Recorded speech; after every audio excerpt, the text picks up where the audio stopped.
My brother always calls me stupid for not having a degree. I made him an employee of my company. I started working at 16 because our family needed money. Dad had died and Mom was sick. My older brother Jason was already in college on a full scholarship studying computer science. Someone had to pay the bills, so I got a job at a warehouse loading trucks after school. Jason said I was wasting my potential, but kept taking the money I gave Mom for his textbooks and meal plans. After high school, I got promoted to warehouse supervisor. The pay was decent and I was good at it. I learned inventory systems, logistics, supply chain management just by doing the job every day. Jason graduated with his fancy degree and got a job at a tech company.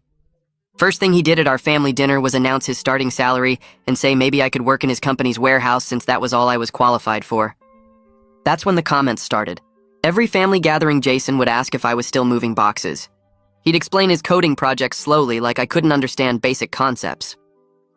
When I bought my first house at 25 with money I'd saved, he said it was cute that I could afford something in a bad neighborhood. His apartment downtown cost 3 times my mortgage, but he rented it. He'd bring his tech friends to family events and introduce me as his brother who worked in shipping. He'd always add that someone had to do the simple jobs. When I started dating Lisa, he told her she could do better than a warehouse worker. He actually said she was too pretty to settle for someone without education. Lisa was a nurse who didn't care about degrees. She cared that I treated her well and had my life together. Jason told everyone at our engagement party that Lisa was marrying me for stability, since educated men wouldn't date down. I started my own logistics company at 28, just me and 2 trucks at first. Jason laughed and said running a delivery service wasn't a real business. He called it playing pretend entrepreneur. He'd ask how my little truck game was going while he talked about his 6-figure salary and stock options. Mom would tell him to be nice and he'd say he was just being realistic about our different capabilities. My company grew. Within 3 years, I had 15 trucks and 30 employees. Jason's comments got worse. He'd say anyone could drive trucks around. He'd explain that real business required understanding complex systems that only college taught. When I landed a contract with a major retail chain, he said they probably felt sorry for me. He told his girlfriend I was proof that some people peaked at manual labor. His girlfriend Ashley was nice, though. She'd ask actual questions about my business and seemed impressed when I explained our routing software and efficiency metrics. Jason would interrupt to say I was boring her with simple stuff. He'd changed the subject to his artificial intelligence projects that he claimed I couldn't understand. At Mom's birthday dinner, Jason spent an hour explaining why educated people were evolutionarily superior. He said college acted as natural selection, weeding out inferior minds. He pointed at me as an example of someone who couldn't make the cut. Lisa almost threw her drink at him, but I stopped her. Mom was too tired from her treatments to deal with drama. That's when I decided to destroy him. I knew Jason's company was struggling. They'd been losing contracts because their delivery system was inefficient. They were hemorrhaging money on shipping costs.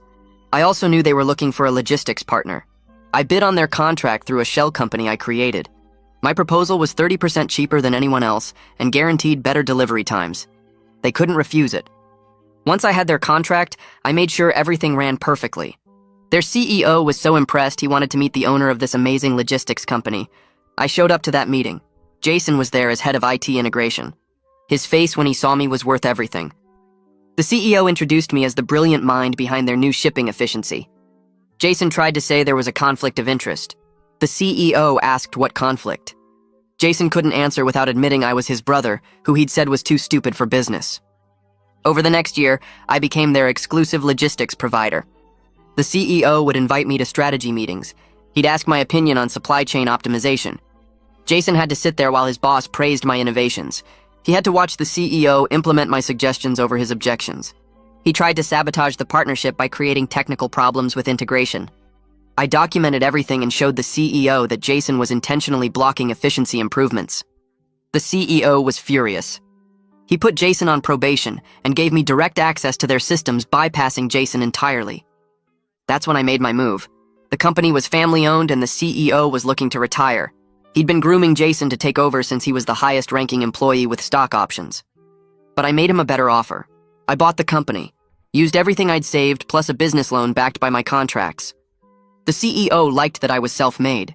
He said I reminded him of himself before college became mandatory for success. The purchase went through last month. I walked through the front doors on Monday morning and felt every head turn. People stopped mid-conversation in the lobby. A woman carrying a stack of files froze at the water cooler. 2 guys in suits paused their discussion and stared. They all knew what happened. The warehouse worker who used to deliver their packages now owned their paychecks. I kept my face neutral and walked past reception toward the executive offices. Through the glass walls, I could see Jason sitting at his desk with the door closed. His head was in his hands, his shoulders looked tight like he was holding his breath. I watched him for a second before heading to what used to be the CEO's office. My office now. The nameplate still said Mara Terrell, but maintenance was supposed to change it this week. Inside, I sat down behind the massive desk and pulled up the company directory on the computer. 243 employees. Jason was number 78 on the list, head of IT integration reporting to owner. That last part was new as of this morning. I scheduled an all-hands meeting for 10 o'clock using the company calendar system. The notification went out to everyone including Jason. I spent the next hour reviewing quarterly reports and trying not to think about how his face looked through that glass.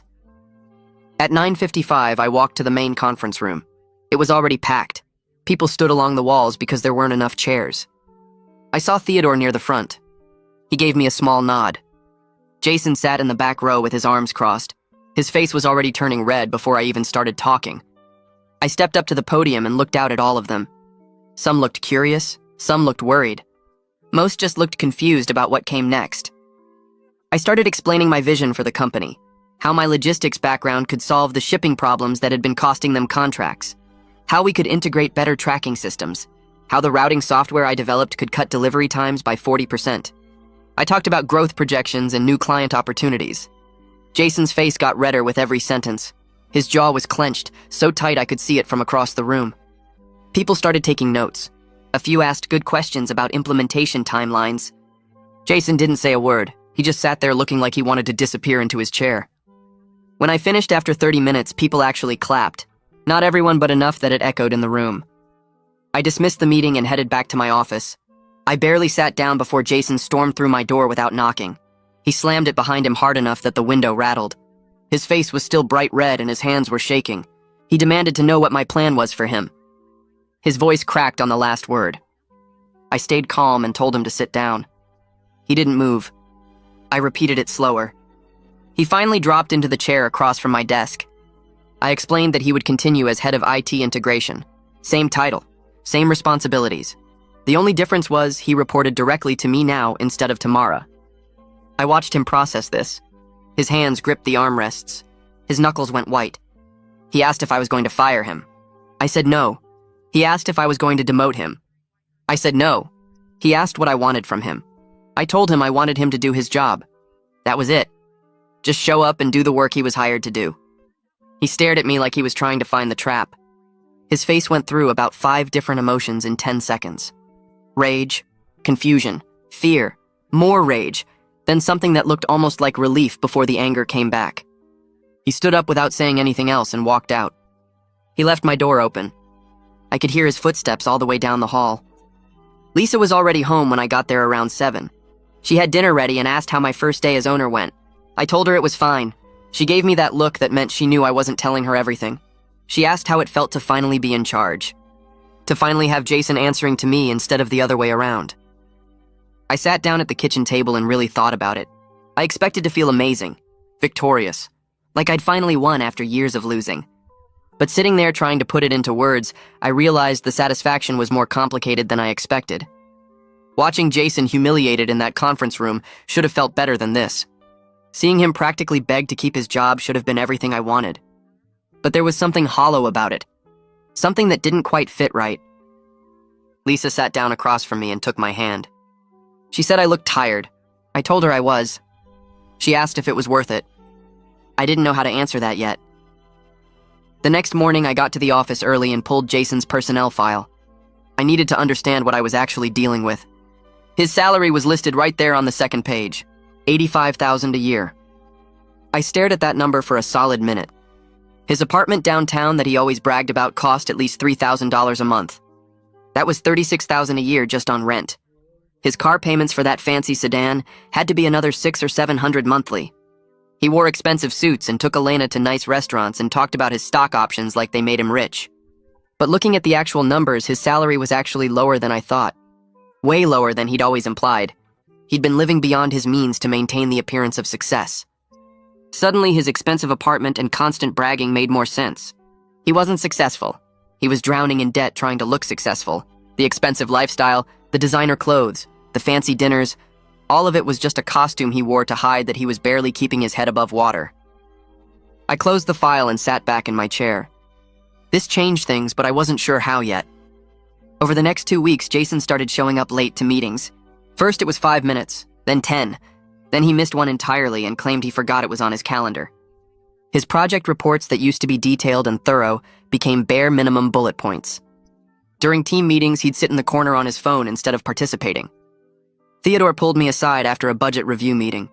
He said Jason had been bad-mouthing me to other employees, calling the ownership change a fluke, saying I got lucky with some contracts but didn't actually know how to run a real company, telling people in the break room that I'd run the business into the ground within a year. Theodore said it quietly, like he didn't want to be the one telling me, but thought I should know. I thanked him and went back to my office. I wasn't surprised. Jason was doing exactly what I expected him to do. I started a folder on my computer labeled IT Integration Reports. Every time Jason showed up late, I noted the time and date. Every meeting he missed got documented. Every half-finished project report got saved with timestamps. I stayed completely professional in every interaction. Never raised my voice, never made personal comments, just did my job and let him do whatever he was going to do. If he wanted to destroy his own career, I would let him do it without giving him ammunition to claim I was being unfair. I had emails. I had witness statements from Theodore and others. I had attendance records. Everything was documented and backed up. Jason was building his own case against himself, and I was just making sure there was a clear paper trail when it mattered. Mom invited us both to Sunday dinner 3 weeks after I took over the company. Jason barely spoke to me the whole time. He sat at the opposite end of the table and focused on his plate. When Mom asked how work was going, he told her everything was fine, said the transition was smooth, said I was doing a good job. I watched him lie to her face while she smiled and said she was glad her boys were finally working together. She gave me a look across the table that said she knew exactly what was happening. She wasn't fooled for a second. After dinner, while Jason was in the bathroom, Mom pulled me aside. She asked if I was happy now, not about the business, about Jason. I didn't know what to say. She told me she loved both of us and she was tired of watching us hurt each other. Then she went back to the kitchen before I could respond. Elena found me in Mom's kitchen while I was getting more coffee. She closed the door behind her and apologized for Jason's behavior over the years. She said she'd been telling him he was wrong to treat me that way, but he wouldn't listen. He just kept insisting that I didn't understand how the real world worked, that his education made him better qualified to judge success. Elena said she tried to explain that I'd built something real while he was drowning in student loan debt, but he couldn't hear it. She admitted she'd been thinking about leaving him, that watching him spiral into this angry, bitter version of himself was exhausting. Then she started crying and said she didn't know what to do. I handed her a paper towel and told her I was sorry she got caught in the middle of this. She wiped her eyes and said Jason used to be different before his ego ate him alive. She said she missed that version of him. Then she left the kitchen before anyone noticed she'd been crying. Monday morning, I got an email from Addison in HR marked urgent. She wanted to meet right away. I went down to her office and she closed the door. 2 of Jason's team members had come to her uncomfortable with being pulled into family drama. Apparently, Jason had been trying to recruit allies among the IT staff. He'd been having private meetings with them, promising he'd get the company back somehow, and saying I didn't know what I was doing and they should start looking for other jobs before everything collapsed. He'd been asking them to document my mistakes and forward him any emails where I made decisions he disagreed with. The 2 guys who reported it said they liked their jobs and didn't want to be part of whatever Jason was planning. Addison had their written statements. She asked what I wanted to do about it. I told her to add it to his file and schedule a formal disciplinary meeting for tomorrow. She nodded and said she'd handle the paperwork. I walked back to my office wondering how much further Jason was going to push this before something broke. The next morning, Addison came to my office with a thick folder. She sat down across from my desk and opened it slowly. 3 written complaints from IT staff members about hostile work environment issues. All of them mentioned Jason by name. She laid them out one by one so I could read each page. The first guy said Jason told him during a team meeting that I was going to run the company into the ground within 6 months. The second complaint was from a woman who said Jason asked her to document my mistakes and forward them to his personal email. The third was the worst. Jason had apparently told a junior developer that anyone who wanted job security should start looking elsewhere because I didn't understand how tech companies actually worked. Addison sat there waiting while I read everything twice. She asked what I wanted to do about it. I could fire him right now and nobody would question it. Creating a hostile work environment was grounds for immediate termination. But he was still my brother, and Mom would never forgive me if I didn't at least try to fix this. I told Addison to schedule a formal disciplinary meeting for this afternoon. She nodded and said she'd prepare the paperwork. After she left, I sat there staring at those complaints. Part of me wanted to just end this and be done with Jason forever. But another part remembered Mom in that hospital waiting room, asking if I was happy now. I called Jason's extension and told him to be in my office at 2 o'clock. He asked why, and I said we needed to discuss some employee concerns.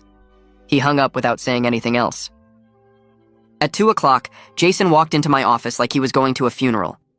Addison was already sitting in the guest chair with her laptop open. I had the complaints printed out on my desk. Jason saw them and his face went pale. He sat down in the other chair and crossed his arms. I asked if he knew why he was here. He said he could guess. Addison started reading from the first complaint in this flat professional voice. Jason interrupted her to say it was taken out of context. I told him to let her finish. She read all 3 complaints word for word while Jason got redder and redder. When she was done, I asked if he had anything to say. He exploded, started yelling about how I was persecuting him for being educated, said I bought this company specifically to humiliate him, and now I was making up reasons to fire him. He claimed the complaints were fake and I probably paid those employees to write them. Addison tried to calm him down, but he kept going. Said I wouldn't understand the pressure of actually having skills and knowledge. That I was jealous because he went to college and I didn't. I just sat there and let him rant until he ran out of steam. Then I asked if he was finished. He slumped back in his chair, breathing hard. I told him the complaints were real and documented, and that his behavior was unacceptable. Addison slid the written warning across the desk. It outlined everything he'd done wrong and stated that any further incidents would result in immediate termination. It also mandated anger management training starting next week. Jason stared at the paper like it was going to bite him. He picked up my pen and his hand was shaking, so bad he could barely sign his name. I watched him scrawl his signature and saw something in his eyes I'd never seen before. Fear. Real, actual fear. Not the fake concern he'd shown when he thought he might lose his job before. This was deeper. Like he was finally understanding that he'd pushed too far and there was no safety net anymore. Addison took the signed paperwork and left us alone. Jason sat there for a minute just staring at his hands. Then he got up and walked out without looking at me. That evening, Lisa was making dinner when my phone rang. She answered it and talked for a few minutes before handing it to me. Mom had called her instead of calling me directly. Lisa said Mom was worried about both of us and wanted to talk. I took the phone and Mom's voice sounded tired. She asked how things were going at work. I said they were fine. She said Lisa told her there had been some problems with Jason. I didn't know what to say, so I just waited. Mom started talking about when we were kids, how Jason always felt like he had to prove himself because Dad was self-made and successful without any college degree. She said Jason loved Dad, but also resented him because nothing Jason did ever seemed good enough. Dad would brag to his friends about me working hard at the warehouse, but barely mentioned Jason's grades or scholarships. Mom said she tried to tell Dad to praise Jason more, but Dad believed in earning respect through work, not through school. Jason spent his whole life trying to be better than Dad by getting that degree. Trying to prove that education mattered and he wasn't wasting his time. But it just made him bitter when Dad kept treating manual labor like it was more honest than studying. Mom said after Dad died, Jason got worse. Started putting me down to make himself feel superior. She was ashamed she didn't stop it sooner. She just wanted both her sons to be happy and successful in their own ways. Now she was watching us destroy each other, and it was killing her. She asked me to please try to work things out with Jason. Not for Jason's sake, but for hers. I told her I would try. After I hung up, Lisa hugged me and said Mom was right. This revenge thing wasn't making anyone happy. The next few days, I started actually paying attention to Jason, instead of just waiting for him to mess up again. He showed up to meetings, but sat in the back checking his phone every few minutes. His hands would shake when he had to present anything to the group. He'd lost weight and his clothes hung loose on him. He looked exhausted, like he wasn't sleeping.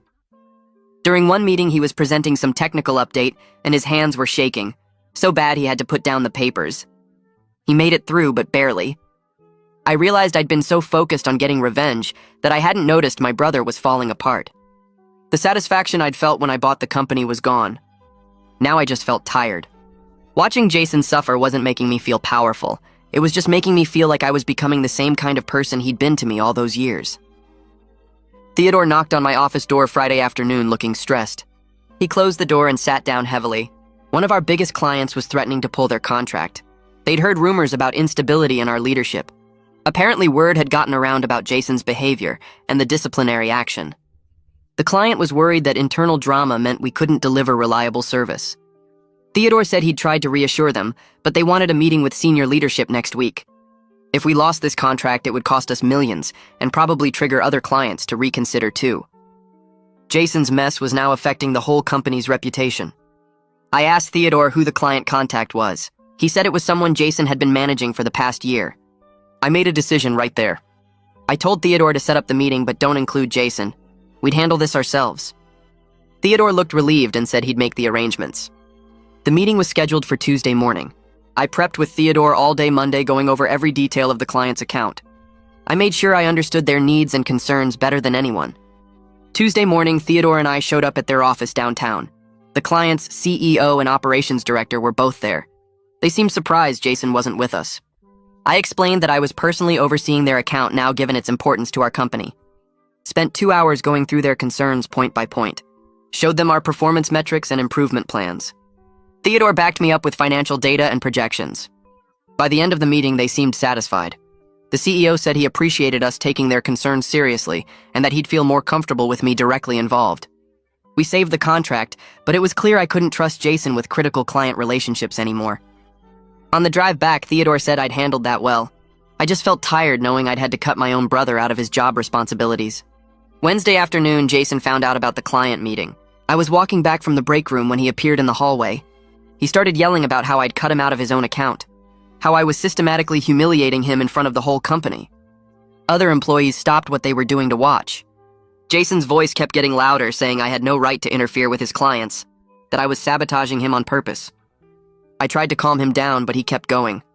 Said I was proving I didn't trust him and making him look incompetent.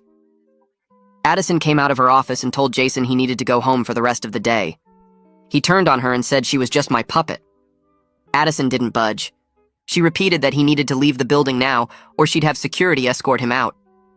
Jason looked around at everyone watching. Then he grabbed his jacket and left. The hallway was completely silent after he was gone. That night around 10, my phone rang. Elena was crying so hard I could barely understand her. She said Jason came home and lost it completely.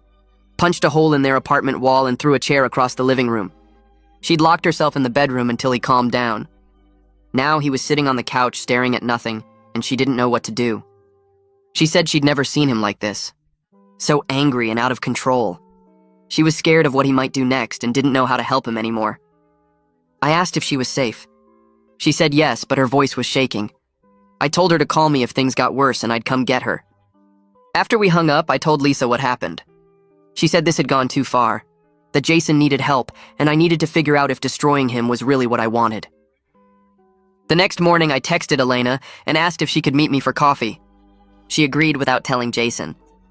We met at a place across town where nobody from work would see us. Elena looked exhausted. She ordered a coffee and just held it without drinking. I asked how Jason was doing. She said he'd been having panic attacks for months, waking up at 3 in the morning unable to breathe. She finally got him to admit what was wrong. His student loans were massive. Over $200,000 between undergrad and the advanced certifications he'd gotten trying to stay ahead in his field. The payments were eating up most of his salary. He'd taken this job partly because the CEO had promised him he'd eventually inherit the company. That was supposed to be his financial security, his way out of the debt. When I bought the company, I destroyed his entire plan for his future. Elena said she tried to tell him he could find another job, but he was convinced nobody would hire him now, that I'd ruined his reputation in the industry. She didn't know if that was true or just his anxiety talking. She asked me what I wanted from all this, if making Jason miserable was really the end game. I didn't have a good answer for her. I drove home that night replaying everything Elena had told me, the student loans, the panic attacks, the inheritance plan I'd destroyed. Jason's whole life was built around being the smart one, the successful one, the brother with the degree who made it. I'd spent years wanting him to feel small like he made me feel, and now he was falling apart. But watching him crack didn't make me feel bigger. It just made me tired.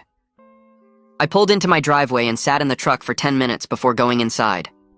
Lisa was on the couch reading when I walked in. She took one look at my face and put her book down. I told her about the coffee with Elena. about Jason's debt and his panic attacks and how buying the company had ruined his entire future plan. Lisa listened without interrupting until I finished. Then she asked what I actually wanted now. Did I want Jason destroyed, or did I just want him to finally respect me and see what I'd built? I didn't know how to answer that. The revenge had been the whole point for so long, but now that I had it, the satisfaction felt hollow. Lisa said I needed to figure out what winning actually looked like because destroying my brother wasn't going to fix the years he made me feel stupid. She went to bed and left me sitting there thinking about what I really wanted. The next morning, I got to the office early. My assistant had left a stack of mail on my desk. On top was an envelope with my name handwritten on it. I recognized Jason's handwriting immediately. Inside was a single-page resignation letter dated that morning. He was quitting effective immediately. The letter said he couldn't work for someone who clearly enjoyed humiliating him and that I'd won whatever game I'd been playing. He hoped I was satisfied now. There was no anger in the words, just defeat. That made it worse somehow. I grabbed my keys and headed for the parking lot. Jason's car was still there. I found him loading boxes from his office into his trunk. He had his laptop bag, a few framed certifications, some personal items. When he saw me walking toward him, he just stopped and waited. He didn't look angry anymore. He looked exhausted and empty. I told him I wasn't accepting his resignation. He laughed, but there was no humor in it. He asked why I'd want to keep torturing him. What was the point of making him stay when we both knew I'd already won? I realized I didn't have a good answer. I'd been so focused on making him feel what I felt that I hadn't thought about what came after. He threw another box in his trunk and said he was done being my employee and my punching bag. I needed to figure out what I actually wanted from this mess before I lost my brother completely. Then he got in his car and drove away. I spent the weekend trying not to think about Jason or the resignation letter sitting on my desk. Lisa and I went to a movie and out to dinner, but my mind kept drifting. Sunday morning, Mom called and asked me to come over. She sounded off. When I got there, she was sitting at the kitchen table looking pale. She said she'd been having some pain and fatigue, and her doctor wanted to run tests. She had an appointment that afternoon and needed someone to drive her. I called Jason and told him to meet us at the hospital. He showed up 20 minutes after we got there, looking like he hadn't slept. We sat in the waiting room while Mom went back for tests. Jason sat 3 chairs away from me. Neither of us spoke. The TV in the corner was playing some cooking show, but I couldn't focus on it. An hour passed, then another. Finally, a doctor came out and called Mom's name. We both stood up. The doctor looked at us and asked if we were family. We followed him back to a small consultation room where Mom was already waiting. The doctor said her initial tests looked okay, but they wanted to do more screening to make sure her cancer hadn't returned. They'd schedule a full workup for later in the week.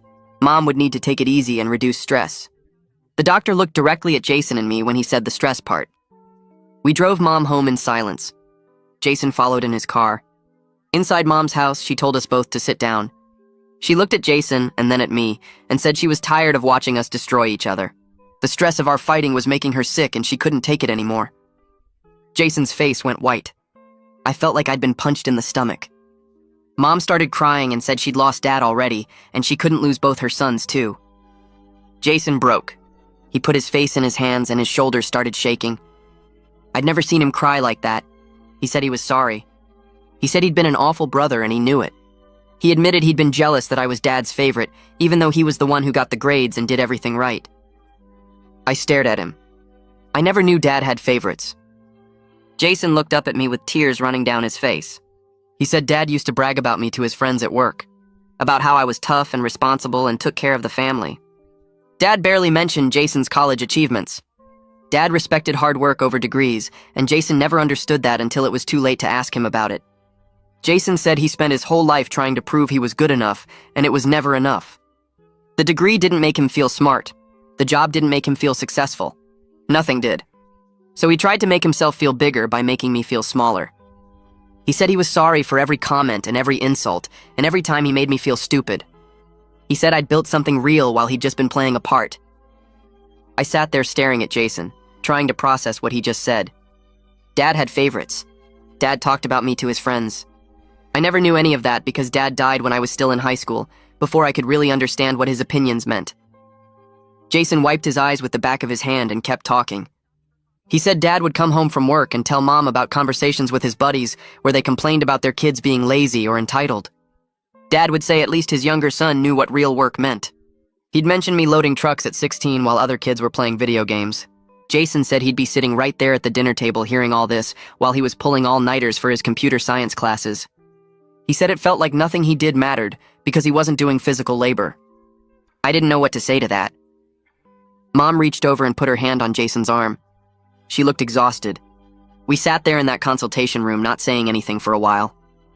Finally, the doctor came back in and told us Mom could go home, but she needed to come back in 3 days for the full screening. He said her blood pressure was high and she needed to avoid stress.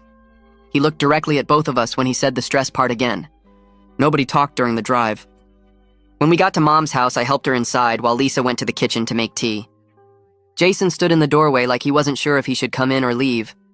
Mom told him to sit down. She sat between us on the couch and said she was tired of watching her sons try to destroy each other.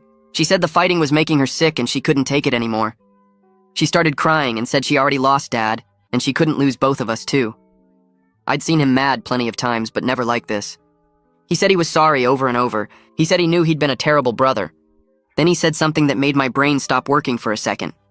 He said he'd been jealous that I was Dad's favorite, even though he was the one with the grades and the scholarship and the degree. He said he spent his whole life trying to prove he was smart enough and it never worked. The degree didn't make him feel successful. The job didn't either. So he tried to make himself feel bigger by making me feel smaller. He looked up at me with tears still running down his face. He said Dad used to brag about me to his coworkers all the time, about how I was tough and took care of the family. Dad barely mentioned Jason's college stuff. Jason said Dad respected hard work more than credentials, and he never understood that until it was too late to talk to Dad about it. He said every mean comment and every insult was him trying to prove something that didn't need proving. He said I'd built something real while he'd just been pretending. The next 3 days were weird. Jason texted me twice to check on Mom. We didn't talk about anything else. Lisa said I should call him, but I didn't know what to say. When the day came for Mom's full screening, we both showed up at the hospital again. We sat in the waiting room, and this time Jason sat right next to me instead of 3 chairs away. The tests took 4 hours. We got coffee from the cafeteria and walked around the hospital because sitting still was making both of us crazy. Finally, a doctor called us back. Mom was already in the consultation room looking nervous. The doctor said the tests came back clear. No cancer, just exhaustion and high blood pressure from stress. He said she needed peace and quiet and stability at home. He said family conflict was a major health risk for someone in her condition. Both Jason and I felt like garbage when he said that. Our war had been making Mom sick. We'd been so focused on destroying each other that we didn't see what it was doing to her. The doctor gave Mom some prescriptions and told her to follow up in 2 weeks. We took her home, and this time we both stayed. Lisa made dinner while Jason and I sat at Mom's kitchen table, not really knowing what to do. Mom went to lie down. Lisa brought us sandwiches and then left us alone. Jason looked at his sandwich like he didn't know what to do with it. Then he started talking.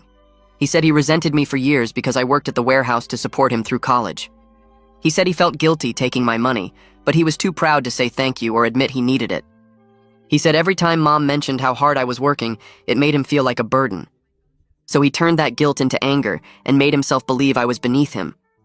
That way he didn't have to feel bad about taking my money. I listened to him talk for probably an hour. Then I started talking too. I told him I bought his company specifically to make him feel small. I wanted him to know what it felt like to be dismissed and talked down to for years. I wanted him to sit in meetings and watch everyone praise me while he had to stay quiet. I said it out loud and realized how much energy I'd wasted on revenge. I could have just focused on building my business and being successful. Instead, I spent a year planning how to destroy my own brother. We talked for 3 hours in that kitchen. It wasn't some magic moment where everything got fixed. We didn't hug or cry or promise to be best friends, but we agreed to try being actual brothers instead of enemies. Jason said he'd stop causing problems at work. I said I'd stop looking for ways to embarrass him in front of everyone. We agreed to try. Monday morning, I got to the office early. I called Theodore and asked him to set up a meeting with Jason for 10 o'clock. Theodore looked surprised but didn't ask questions. When Jason walked into my office, he looked nervous. Theodore sat down too. I told them I wanted to restructure Jason's role. Jason's face went white. He probably thought I was about to fire him. I said I didn't want him doing IT integration anymore. I wanted him focused on developing AI systems for logistics operations. Jason stared at me like I was speaking another language. I explained that his artificial intelligence knowledge was actually valuable. My logistics experience combined with his tech skills could create something neither of us could build alone. Jason was quiet for a long time. Then he asked if this was another way to push him out. I told him no. I said I needed his actual expertise, and I was tired of wasting it on integration work that anyone could do. Theodore jumped in and said he thought it was a good idea. He said the company needed innovation, and Jason was the only one who really understood AI. Jason agreed to try it, but he still looked suspicious. We spent the rest of the week setting up a new project. Predictive routing software that would use AI to optimize delivery schedules based on traffic patterns and weather and customer behavior. Jason would handle the AI development. I'd provide the real-world logistics knowledge about what actually worked in practice. Working together was strange at first. We'd sit in meetings and I'd catch him looking at me like he was waiting for me to insult him or set him up somehow. But we were both good at our jobs. His coding skills were actually impressive when he wasn't using them to sabotage me. My understanding of logistics problems gave him practical applications for his algorithms. After 2 weeks, Elena stopped by my office. She said Jason seemed different lately, less angry and defensive. She said he'd started going to therapy to deal with his anxiety about never being good enough. He was actually talking about his feelings instead of just lashing out at everyone around him. She thanked me for giving him another chance. 3 weeks into the project, Jason came into my office with his laptop. He was excited about something. He showed me a breakthrough he'd made on the routing algorithm. It could analyze thousands of variables in real time and adjust routes automatically. He'd run simulations and it would save the company millions in fuel costs and delivery time. I looked at his work and it was genuinely brilliant. The next board meeting was 2 days later. I made sure Jason was there. When we got to new business, I announced his achievement. I explained the routing algorithm and how it would revolutionize our operations. I gave him full credit for the development. The board members asked him questions and he answered them confidently. Isabella, who was on the board, pulled me aside after the meeting. She said she'd voted against selling the company to me originally. She thought I'd run it into the ground, but she was impressed with how I was managing things. She said the collaboration with Jason was smart business. I went home that night and told Lisa everything. She said she was proud of me, not for buying the company or becoming Jason's boss, for choosing to build something with him instead of just destroying him. She said that took more strength than revenge ever would. I realized she was right. Making Jason suffer had been easy. Working with him and trying to fix our relationship was actually hard, but it felt better than winning ever did. Isabella caught my arm as everyone filed out of the boardroom. She pulled me to the side near the windows where we could talk quietly. She told me she needed to be honest about something. When the sale was first proposed, she voted against it. She thought I'd run the company straight into the ground. A warehouse guy buying a tech company seemed like a disaster waiting to happen. But watching how I handled the transition changed her mind completely. The way Jason and I worked together on the routing project impressed her more than any MBA could have. She said I was proving that good leadership came from understanding people and problems, not from having the right degrees on the wall. Her words meant more than she probably realized because board approval had been split down the middle initially. The next week, Jason and I flew to Chicago to present our routing software to a logistics company that handled distribution for half the grocery stores in the Midwest. The contract would be worth 3 times our usual deals. We practiced the presentation twice on the plane. Jason would handle the technical explanation of how the AI worked. I'd cover the practical applications and cost savings. The CEO brought his whole executive team to the meeting. Jason set up his laptop and walked them through the algorithm while I watched their faces. They were impressed but confused by some of the technical parts. That's when I jumped in and translated everything into real-world terms. I explained how the software would cut their fuel costs by 30% and reduce delivery times by 20%. Jason added details about the machine learning that made it better over time. We moved through the presentation like we'd been working together for years instead of weeks. The CEO asked tough questions about implementation, and Jason answered them confidently. When they asked about scalability, I explained how we'd grown my original logistics company using similar principles. By the end of the meeting, the CEO was nodding and making notes. He told us he'd have an answer by Friday. We shook hands and left the building. Jason and I didn't say anything until we got in the taxi. Then he smiled and said that went really well. I agreed. Friday morning, the CEO called and said they wanted to move forward with the contract. Jason was in my office when I got the news, and we both just sat there grinning like idiots for a minute. That evening, my phone rang while Lisa and I were making dinner. It was Jason asking if we wanted to have dinner with him and Elena tomorrow night. Just the 4 of us at a restaurant downtown. Lisa looked surprised when I told her. We'd never socialized with Jason and Elena outside of work stuff or family dinners at Mom's house. I said yes before I could think too much about it. The next night, we met them at an Italian place near their apartment. Elena hugged Lisa right away, which helped break the ice. We sat down and ordered drinks. The conversation was awkward at first. Jason asked about Lisa's work at the hospital, and she told him about a complicated surgery she'd assisted with. Elena asked me about the Chicago trip, and I explained the contract we'd landed. Nobody mentioned the years of Jason treating me like garbage or me buying his company to humiliate him. We just talked like normal people having dinner. It was strange, but also kind of nice. Elena was funny and warm and clearly good for Jason. Lisa relaxed after the first glass of wine. By dessert, we were all laughing about something stupid Elena's cat had done. When the check came, Jason grabbed it before I could. He said this dinner was his idea, so he was paying. During dinner, Jason raised his wine glass and said he wanted to make a toast. Everyone got quiet and looked at him. He said he wanted to thank me for not giving up on him when he was being destructive and terrible. He admitted he'd been trying to sabotage our working relationship because he couldn't handle the role reversal. But I kept pushing for us to collaborate instead of just firing him or making his life miserable. He said that meant more than I probably knew. Elena's face showed relief, like she'd been worried about this moment. Lisa reached under the table and squeezed my hand. I didn't know what to say, so I just clinked my glass against his and said we were building something good together. The moment felt genuine in a way our relationship never had before. 3 days later, everything went wrong.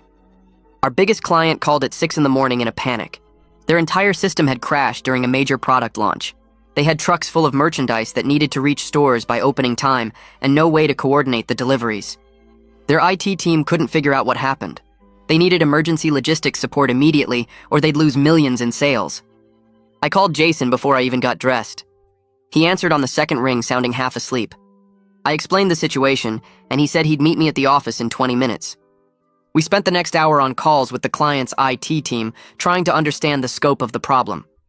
Their routing system had corrupted somehow and taken their entire database offline. Jason started working on recovering their data, while I manually coordinated their delivery schedule using our backup systems. We ordered pizza at midnight. By 2 a.m, Jason had recovered most of their database, and I'd rerouted their deliveries to hit the critical stores first. The client's CEO called every hour for updates. Jason rebuilt their routing protocols from scratch while I kept their trucks moving. We combined our skills to solve problems neither of us could handle alone. Around 4 a.m, we both crashed on the couches in my office for an hour. By morning, we'd not only solved their crisis, but improved their system beyond what they had before. Jason's new routing setup was faster and more reliable than their original one. My manual coordination had identified inefficiencies in their delivery zones that we could fix permanently. The client's CEO called at 8, sounding exhausted but happy. He said we'd saved their product launch and probably their relationship with their retail partners. Then he said he wanted to expand their contract to include full system management.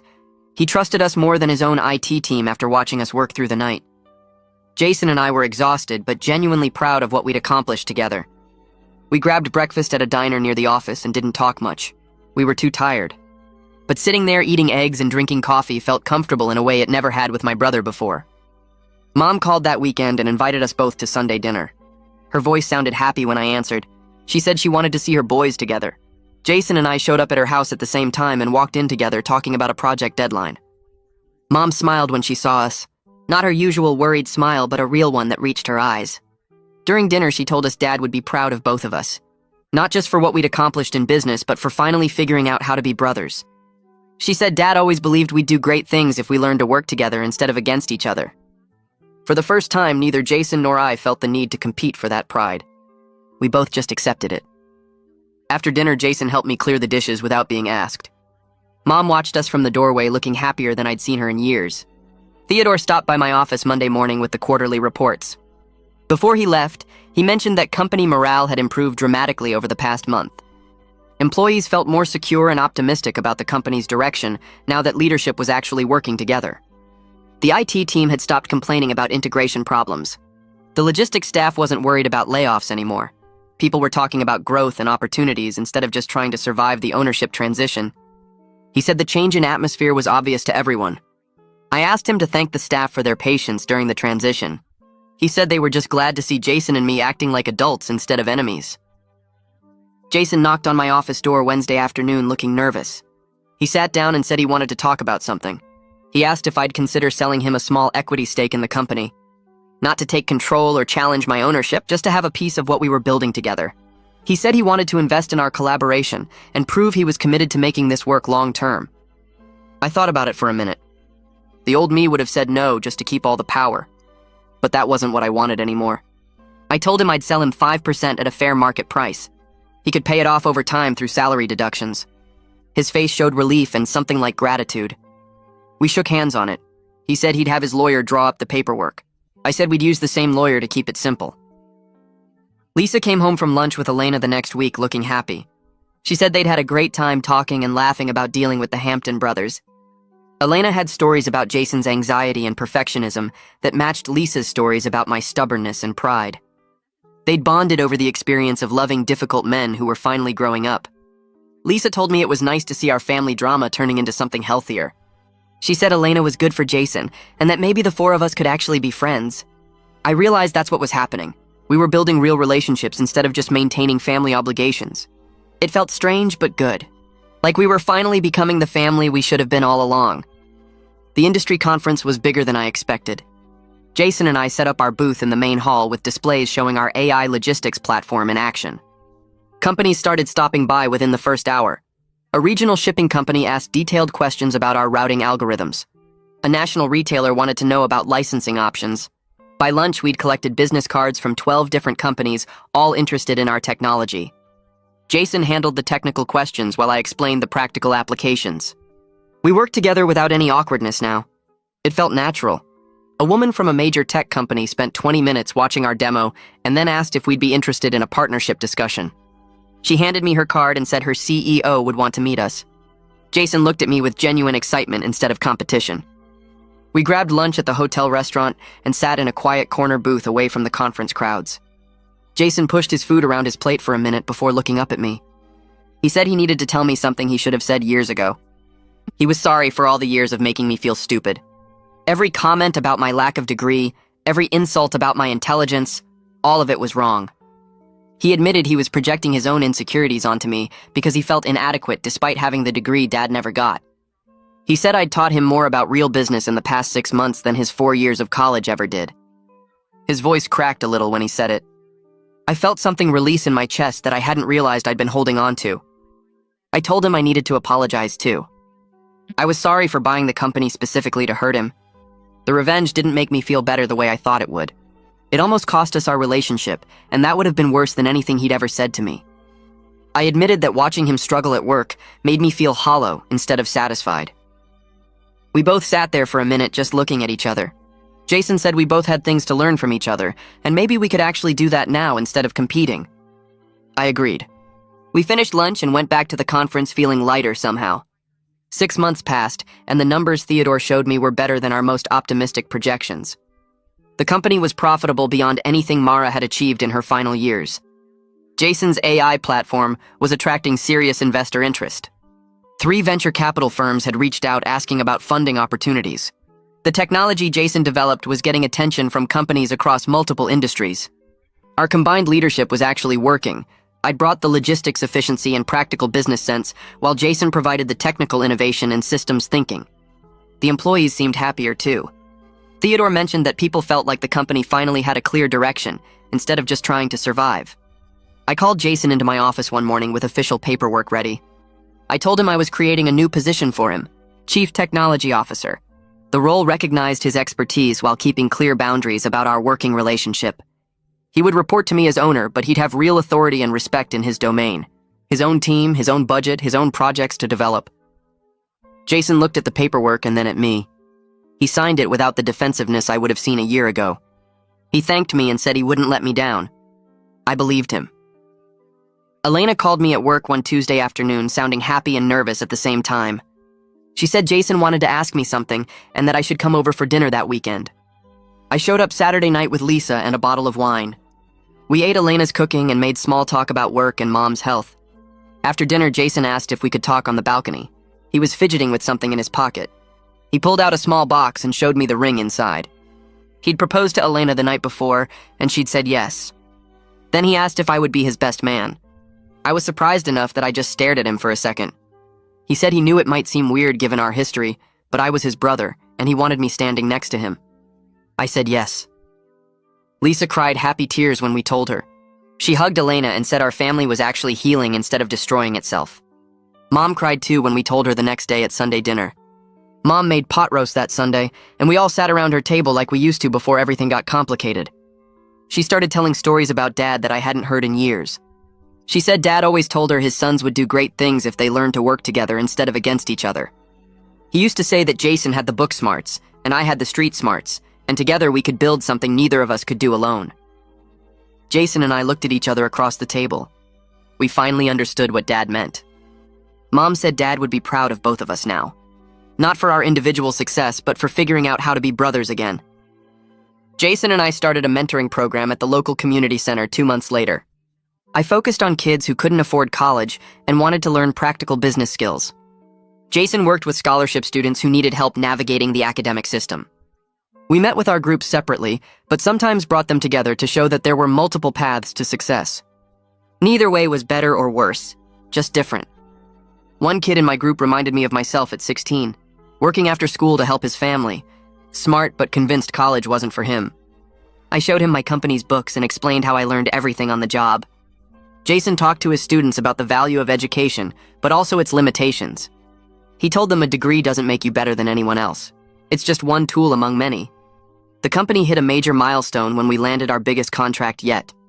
A national retail chain wanted to implement our AI logistics platform across all their distribution centers. The deal was worth more than our entire previous year's revenue. We threw a celebration party at a downtown hotel for all the employees. Everyone dressed up and actually seemed excited instead of just going through the motions. I gave a short speech thanking everyone for their hard work during the transition. Then Jason stood up and asked if he could say something. He walked to the front of the room and looked right at me. He said he wanted to publicly thank me for believing in him, even when he didn't deserve it. He admitted that a year ago he'd been a terrible employee and an even worse brother. He said I could have fired him or destroyed his career, but instead I gave him a chance to prove himself. His voice was steady and genuine. Several employees who'd witnessed our earlier conflicts looked genuinely moved by how far we'd come. Lisa and I drove home from the party, and she was quiet for a while. Finally, she said she was proud of how I handled everything. I could have destroyed Jason completely when I bought the company. I had all the power and all the justification after years of his cruelty. But I chose to build something better instead. She said watching me make that choice showed her who I really was underneath all the hurt and anger. I realized sitting in the car that she was right. Destroying Jason would have been easy and temporarily satisfying. Building a real relationship with him and creating a successful company together was harder, but it felt better. More real. More like something Dad would have actually been proud of. The revenge I'd planned so carefully ended up being less satisfying than just being a good brother and a good boss. I told Lisa that, and she squeezed my hand. Jason and Elena's wedding happened at a small garden venue downtown. The ceremony was simple but nice. Elena wore a white dress with lace sleeves, and Jason wore a dark blue suit instead of black. Lisa cried during the vows like she always does at weddings. Mom sat in the front row looking healthy and happy. When it was time for speeches, Jason stood up at the reception with his champagne glass and looked nervous. He thanked everyone for coming and said the usual stuff about how beautiful Elena looked. Then he turned toward where I was sitting with Lisa. He said something I never expected. He told everyone that his little brother taught him the most important lesson of his life. He said intelligence comes in lots of different forms and that a piece of paper from a college doesn't measure what someone is worth. He said he spent years thinking he was smarter than me because of his degree, but that I was the one who understood what really mattered. His voice cracked a little when he said it. The whole room was quiet. I felt something tight in my chest and realized I was actually touched by what he said. Lisa squeezed my hand under the table. After the wedding, work got even better. We landed a partnership with a major tech company that wanted our AI logistics platform built into their systems. The deal took 3 months to close, but when it finally happened, it was huge. The kind of contract that proved everything Jason and I created together was real and valuable. We signed the papers in a conference room with their executives and our lawyers. Theodore was there grinning like he'd won the lottery. The tech company's CEO shook both our hands and said our platform was exactly what the industry needed. On Sunday dinner a few weeks later, Mom made her famous pot roast and had us all over. Jason and Elena came early to help set the table. Lisa brought dessert. We were all sitting down getting ready to eat when Mom stood up and tapped her wine glass. She said she had an announcement. My stomach dropped for a second, thinking something was wrong. But then she smiled bigger than I'd seen in years. She told us her latest scan came back clear, and her doctor said she was officially cancer-free for 5 years. She said she wanted to celebrate with her whole family together, and happy for once. Jason and I both stood up and hugged her at the same time. We ended up sitting on either side of her at the table, and she held both our hands. She looked at each of us and said, "Dad would be so proud." Sitting there with my brother on one side of Mom and me on the other, I realized something. Buying Jason's company and becoming his boss was supposed to be the ending of our story, the big revenge that made everything even. But it turned out to be the beginning of something better instead. We're not perfect brothers. We still argue sometimes about business decisions. Jason still explains technical things in too much detail, and I still get annoyed when he does it. But we're finally real brothers now. We show up for each other. We build things together. We sit at Mom's table and hold her hands. That's enough.